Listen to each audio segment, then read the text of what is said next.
Para jenderal belum tahu reaksi TNI soal rencana OPM bebaskan pilot Susi Air. TNI memberikan keterangan soal rencana OPM membebaskan pilot Susi Air, Philips Mark Mertens. Seperti mana diketahui, pada awal Agustus 2024 ini, para petinggi OPM membagikan kabar akan membebaskan Philips.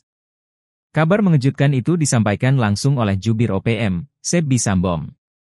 Padahal, awal 2024 ini, Sebbi sempat mengungkapkan Philips tidak akan dibebaskan karena Egyanus Kogoya menentangnya. Namun, begitu pertengahan tahun 2024 tiba, Egyanus yang memiliki jabatan salah satu panglima tinggi OPM mendadak melunak. Beredar voice note yang diduga suaranya mengatakan menyetujui rencana pembebasan warga Selandia Baru tersebut. Keputusan Egyanus untuk membebaskan Philips dihasilkan melalui diskusi dan pertemuan dengan para petinggi pusat OPM.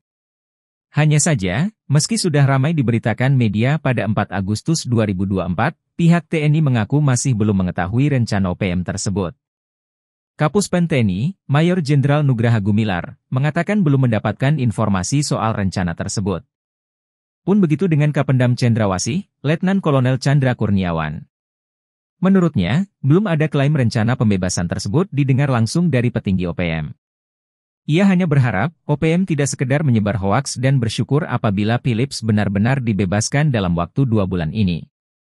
Chandra menyampaikan bahwa selama ini sudah dilakukan negosiasi dengan pendekatan dialogis untuk membebaskan Philips.